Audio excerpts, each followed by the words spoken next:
بسم اللہ الرحمن الرحیم۔ السلام علیکم ورحمۃ اللہ۔ ایک حدیث نقل کی جاتی ہے کہ حضرت عائشہ رضی اللہ تعالی عنہا ارشاد فرماتی ہیں کہ 15ویں شعبان یعنی شب برات میں اگر کوئی شخص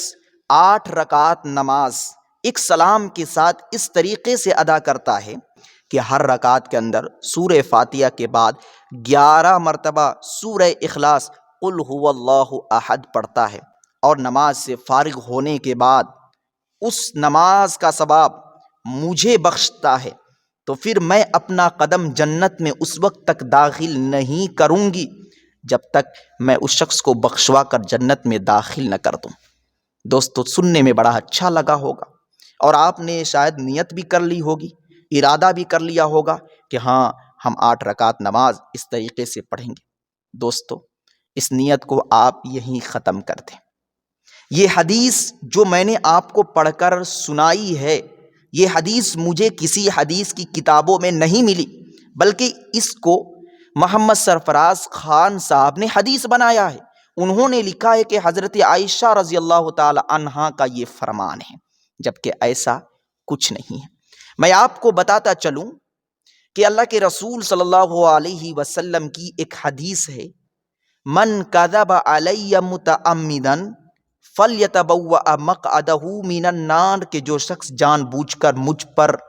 جھوٹی باتوں کو منسوب کرے گا اس کا ٹھکانہ جہنم ہے۔ جو حدیث نہیں اس کو حدیث کوئی بتائے، کوئی بات بول دے اور یہ کہے کہ نبی اکرم صلی اللہ علیہ وسلم نے فرمایا، اپنی باتوں کو نبی اکرم صلی اللہ علیہ وسلم کی طرف منسوب کر دے محض اپنی باتوں کے اندر پختگی پیدا کرنے کے لیے، تو وہ شخص کذاب ہے، جھوٹا ہے، مجرم ہے، گنہگار ہے اور اس کا ٹھکانہ جہنم ہے۔ اور یہیں تک نہیں، اگر کسی شخص نے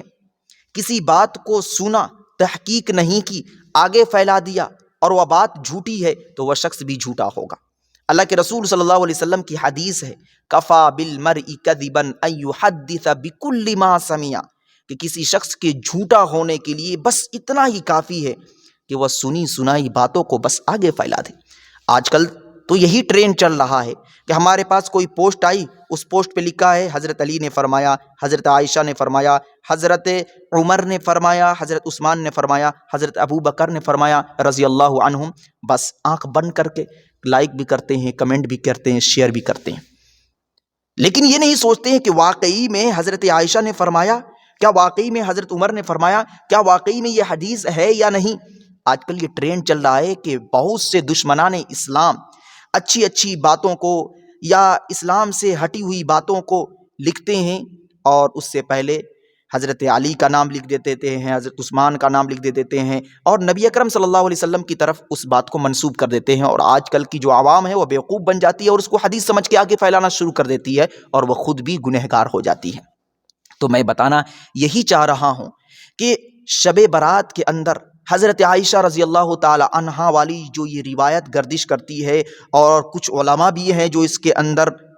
پڑے ہوئے ہیں اور عوام کو بیوقوف بنا رہے ہیں اور یہ کہہ رہے ہیں کہ اس طریقے سے باقاعدہ وہ بتاتے ہیں نماز پڑھ کے کہ اس طریقے سے پڑھو، 11 مرتبہ سورہ اخلاص اس طریقے سے پڑھو، نماز اس طریقے سے مکمل کرو، جبکہ حدیث کے اندر ایسا کچھ ہے ہی نہیں۔ اور جو چیز حدیث نہ ہو اس کو حدیث سمجھنا یہ سب سے بڑا گناہ ہے اور ایسا شخص بہت بڑا مجرم ہے۔ اس لیے آپ حضرات سے میں ادباً ریکویسٹ کرتا ہوں کہ آپ شب برات کے اندر جاگے، عبادت کریں، نفل نماز بھی پڑھیں، لیکن یاد رکھیں کہ شب برات میں نفل نماز پڑھنے کا کوئی خاص طریقہ، کوئی خاص انداز نہیں ہے۔ الگ سے شب برات میں کسی خاص انداز میں نفل نماز پڑھنے کی کوئی ترغیب نہیں ہے۔ حدیث کے اندر اس طرح کی کوئی روایت آپ کو نہیں ملے گی۔ آپ اگر شب برات میں جاگتے ہیں، عبادت کرتے ہیں تو عام نفل نماز آپ پڑھ سکتے ہیں۔ اگر آپ کے اوپر بہت ساری نمازیں قضا ہیں تو ان نمازوں کی آپ قضا کر سکتے ہیں، آپ تہجد کی نماز پڑھ سکتے ہیں۔ اگر آپ کو معلوم ہے تو صلاۃ التسبیح پڑھ لیں، لیکن یہ نہیں کہ 8 رکعت آپ اس نیت سے پڑھ رہے ہیں کہ اتنا ثواب ملے گا، 12 رکعت اس نیت سے پڑھتے ہیں کہ اتنا ثواب ملے گا، 6 رکعت اس نیت سے پڑھتے ہیں کہ اتنا ثواب ملے گا، یہ غلط بات ہے۔ دعا کرے اللہ رب العزت ہمیں اور آپ کو بھی دین کی صحیح سمجھ عطا فرمائے۔ اس ویڈیو کو لازمی اپنے دوست و احباب میں شیئر کرے، ہو سکتا ہے کہ ان تک اس ویڈیو سے پہلے وہ ویڈیو پہنچ چکی ہو جو ویڈیو دوسروں کو گمراہ کرنے کے لیے بنائی گئی ہو۔ سمجھ رہے ہیں نا؟ تو شیئر کریں، دیر نہ کریں.